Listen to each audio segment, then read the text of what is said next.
नमस्कार बच्चों, आप सभी का फिर से स्वागत है मेरे चैनल आकाश मैथ्स क्लासेस में। और आज मैं कक्षा 9 के लिए लाया हूँ पृष्ठीय क्षेत्रफल तथा आयतन, जो कि चैप्टर 11 है।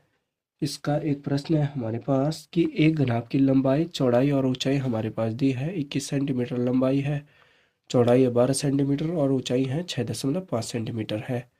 तो घनाभ का आयतन तथा संपूर्ण पृष्ठ का क्षेत्रफल, ठीक है, संपूर्ण पृष्ठ का क्षेत्रफल ज्ञात कीजिए। तो यहाँ पे हम इस वीडियो में देखेंगे कि घनाभ का आयतन क्या होता है और कैसे हम इसको ज्ञात करते हैं। और दूसरा हो जाएगा कि घनाभ का संपूर्ण पृष्ठ का क्षेत्रफल क्या होता है और इसको हम कैसे ज्ञात करते हैं, ये भी हम इस वीडियो में देखेंगे। तो चलिए ज़्यादा समय न लेते हुए इस प्रश्न को हल करते हैं। तो हमारे पास क्या दिया है, हल करते हैं कि हमारे पास दिया है लंबाई, चौड़ाई और ऊंचाई। ठीक है, हमारे पास दी है लंबाई, जिसको हम बोलते हैं एल से व्यक्त करते हैं। ठीक है, लंबाई दी है हमारे पास 21 सेंटीमीटर। ठीक है, 21 सेंटीमीटर लंबाई हो गई। चौड़ाई दी है हमारे पास, लंबाई और चौड़ाई एल और बी बैर्थ। ठीक है, ये दिया हमारे पास 12 सेंटीमीटर। ठीक है, 12 सेंटीमीटर। ठीक है बच्चों, अब ऊंचाई दी है हमारे पास, जिसको हम एच से व्यक्त करते हैं, हाइट। ऊंचाई हमारे पास कितनी दी है, एच बराबर दिया है हमारे पास 6.5 सेंटीमीटर।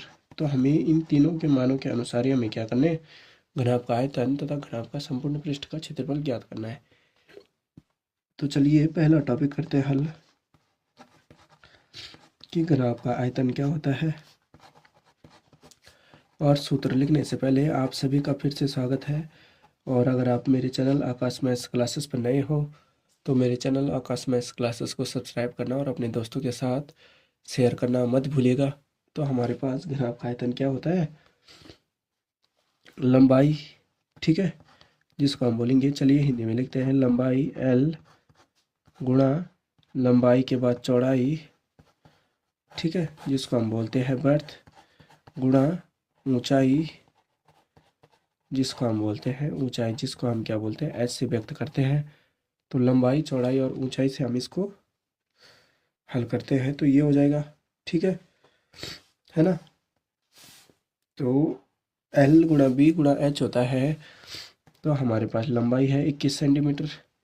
ठीक है, चौड़ाई है 12 सेंटीमीटर और ऊंचाई है 6.5 सेंटीमीटर। ठीक है, तो ये तीनों का मिला के हमारे पास कितना हो जाएगा, सेंटीमीटर सेंटीमीटर सेंटीमीटर। तो ये कितना हो जाएगा, घन सेंटीमीटर। ठीक है, मतलब सेंटीमीटर की घात कितनी, 3। इसका मान हम हल करते हैं। तो चलिए इसको गुणा करते हैं। तो 21 गुणा 12 गुणा 6.5 है। ठीक है, 6 कितना है, 5 है। तो हमारे पास कितना हो जाएगा, 12 एकम 12। ठीक है, कि इसकी गुणा करते हैं हम, 21 गुणा 165 के पहले।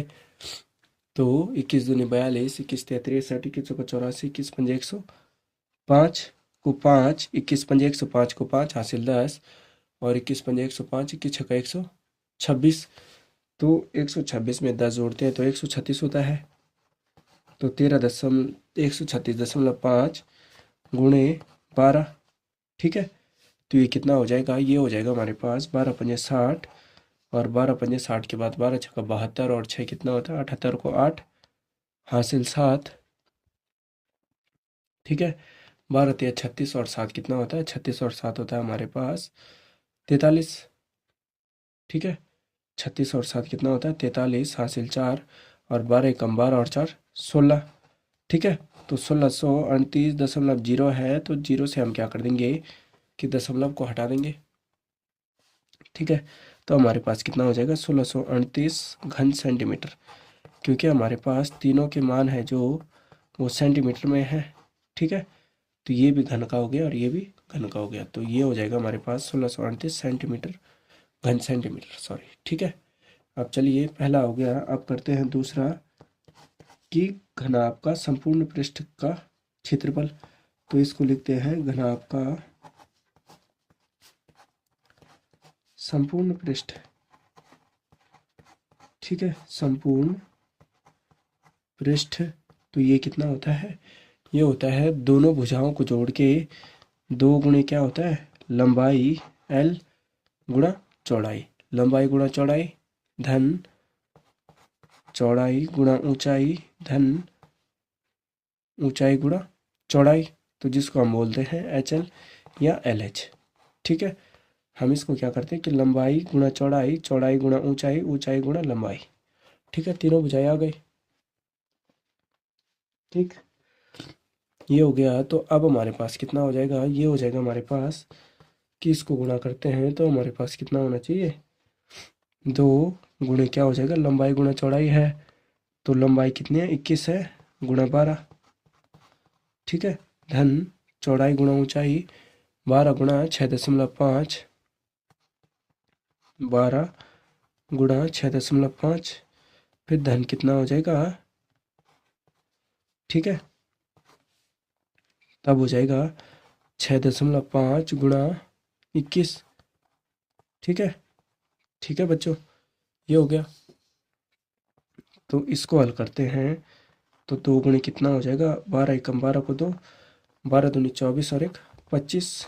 ठीक है, 252 धन कितना हो जाएगा, देखो 12 एकम 12 को 2, 12 दूनी 24 और 1 25 और 12 पंजे 60 और 12 छक्के 72 और 6 78।